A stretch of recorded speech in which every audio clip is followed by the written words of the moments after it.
Hello and welcome to a special presentation from In the Money Media. This is our coverage of Thurby. It used to be that the Derby was, the biggest day, the biggest social event. Got to a point where for the locals, too many out-of-towners like me. So Friday for a long time, Oaks, that was the big thing. Then Oaks, too many out-of-towners. The Thursday before, Thurby, now the big thing for the locals. But it's a big thing nationally as well. It's a great day of racing. And today's show brought to you by our friends at the Kentucky Thoroughbred Development Fund. Due to the work of the KTDF and the expanded purses, we now have a terrific year-round racing circuit in Kentucky. It's not just in the summertime. You now get great stuff at Turfway all winter. You see those horses being competitive anywhere. Ellis Park in the summer, great 2-year-olds coming out. Definitely want to be paying attention to Kentucky racing all year round. A lot of that is due to the great work of the KTDF. Peter Thomas Fornatow here with you in downtown Louisville, and very happy to bring in a man to get thoughts from on this Thurby card. He comes to us also from the Louisville area. You've seen him on the television there. If you're watching the Churchill Downs coverage, he is Kevin Kilroy. Kevin, how are things? Pete, things are fantastic. And the KTDF, I talked to my wife. I'm like, got a job in Louisville, got a job in horse racing full time. Can we move here? And she's like, I don't know if that sport's sticking around. I'm like, no, let me tell you about the KTDF. It's Kentucky's a place for horse racing, right? This is the spot. Things are going good in this state, that's for sure. No doubt about it. Let's get right into what's going on this Thursday Thurby card. What are you interested in on the undercard? I'm not going to make you go through every race or anything like that. We're going lean and mean today with so much bandwidth going in other directions, but would love to hear if you have a spot or two for us on the undercard where people might want to get stuck in and try to make some money. Yeah, this could be a very chalky card at spots, which, I've got more singles than I usually would have, that are short price singles that I think can just get it done. But there's a couple maiden races 3 and 5, just some horses that are getting buzz, right? That you should expect to at least be a short price. Can sometimes help you figure out your tickets. But Minty in race 3 and La Fantastica, I think we'll see really short prices on those. So definitely are getting some love in terms of how they're moving in the morning and everything that they might show. Race 5, Modern Day Warrior and Thermoscope. I think those two will be bet quite hard. So race 5, I'm going to take a swing against those with Lucchesi, that rail horse coming out for Al Stall. Tough trip last time and really was well regarded going into that race. So on the turf, going long, we'll see if Lucchesi can spice things up in those early wagers. We have Scotland coming back. Scotland is just one of those really huge-hearted horses who has had some good setups, had some things go his way, but coming out for Bill Mott's barn, I think he's going to be ready to roll in there. Classic Legacy, I think, has run really well against the way tracks have been playing those last couple in race flow. I think we can see more, even though we've seen a ton. That being said, a closer, and there's not too much of pure speed in there. Castle Warden worked fantastic with Catching Freedom last out there. So that's race number 6. Those two short prices, but I do think you can trust or maybe just choose one of those might be a better way to attack those tickets. Then I'll say Generous Lover, race 7, a pure single for me. Lindsay Schultz's runner dropping in class. I think we're gonna get the win on the way out the barn in a big way. And that's race 7.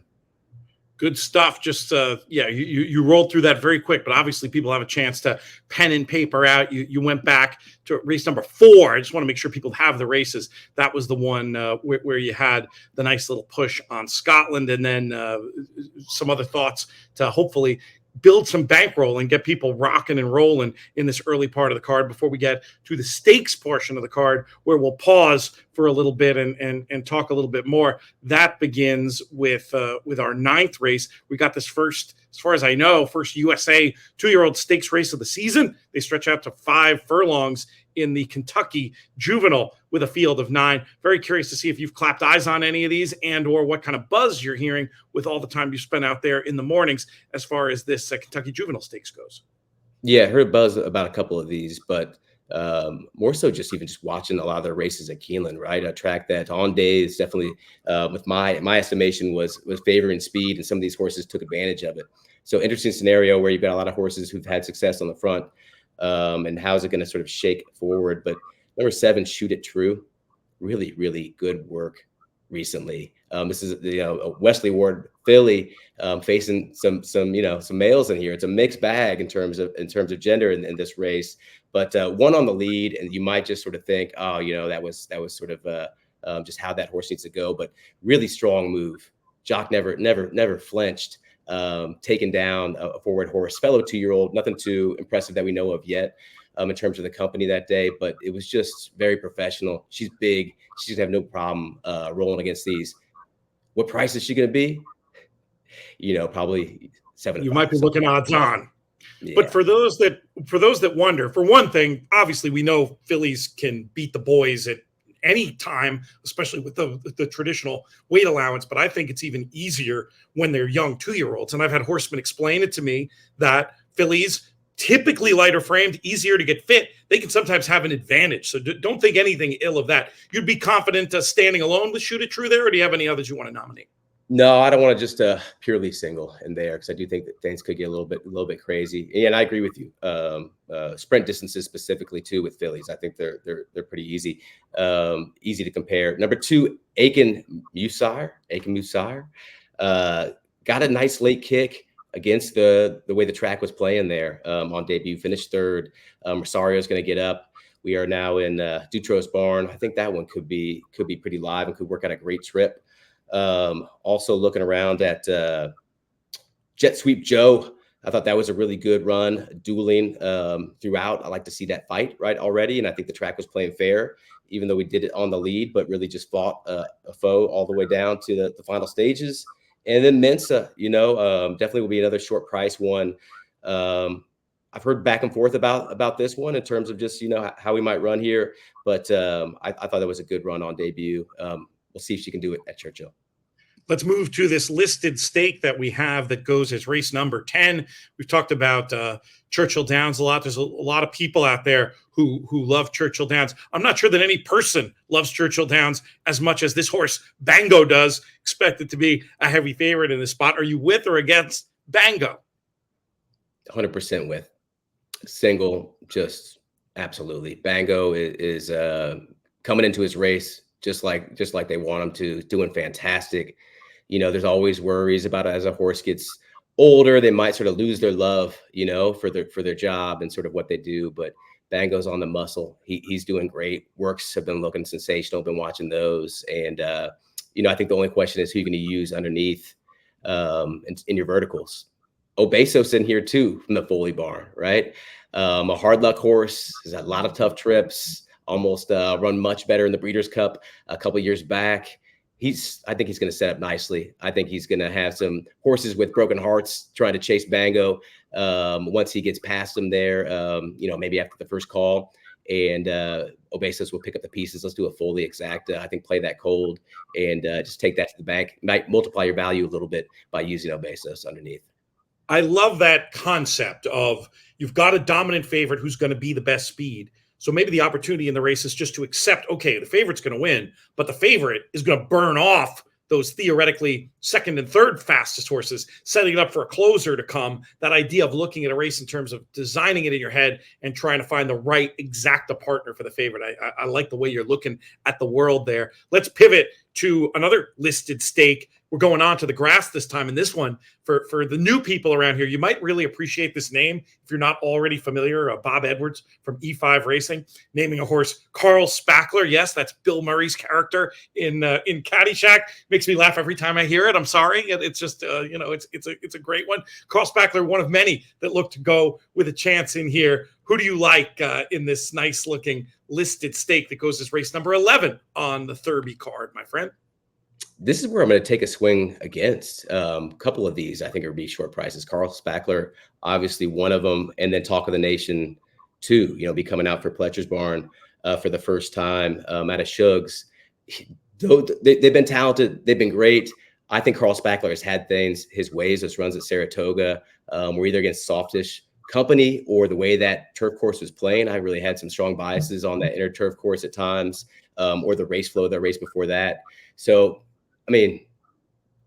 obviously the talent is there, but I do think that the pace is going to heat up in a big way. There's a lot of forward-minded horses in here, and there's only one way that I've seen number 5 Harlan Estate get it done, and that's in that situation, right?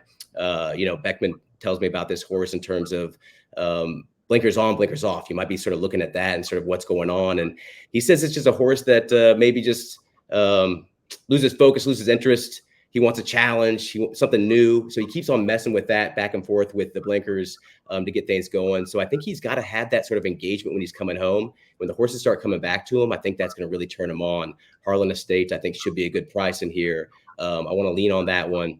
But you can't deny that Smoking Tea has definitely been running fantastic. And Quality G, I think, could be moving forward in a good way. I love that run 2 back. It was a crazy finish in that common race. There's about 6 of them out of that race. It was just a blanket finish. You might want to throw it out because of that, just sort of seeing that nobody was really that awesome that day. Or you might want to see the trouble that Iced Chocolate had. I think you got to move that horse forward. And Smoking Tea really just showed that gameness. 3rd off the layoff from Shug's Barn. I think that's a good angle.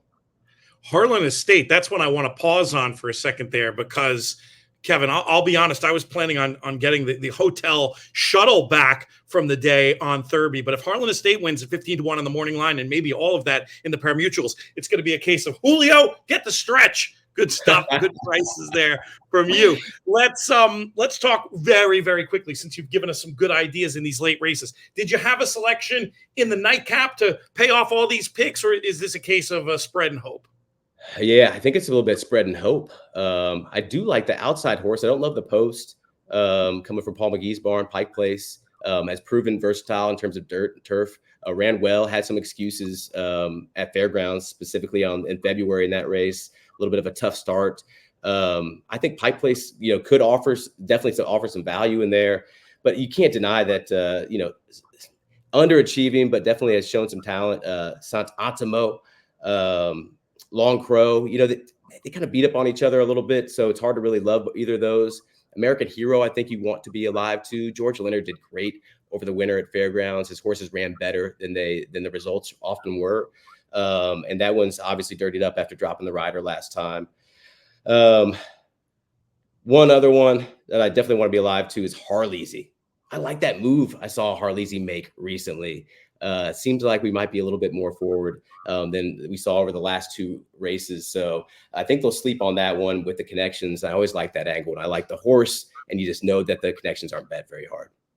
You're dealing with a wise guy when they're riders falling off and horses pulling up end up being positive angles. But I hear you, because the crowd, especially on a big day like this, the crowd can dismiss them very, very readily. And very often they're ready to run back to that second best race and can be in the mix. We're out of time, my friend, but really appreciate you coming on here today. Really appreciate our sponsors for the show, the Kentucky Thoroughbred Development Fund. Let's get a conversation about Thurby going specifically in the comments. I want you, if you're watching, to give us your winners. You can let us know what you think of our thoughts and what we've said on this show, but you can also just let us know your best bet for Thurby, or just, share it in the comments. We've got a real active community going on here to make sure you never miss anything we have on our YouTube channel. Best thing to do is subscribe and click that notification bell. Thanks again to the KTDF. Created this great year-round racing circuit in Kentucky, really safeguarded the sport's future, as Kevin was indicating, and you're going to be hearing a lot more from the KTDF on these airwaves as the years go on. For Kevin, I'm PTF. May you win all your Thurby photos.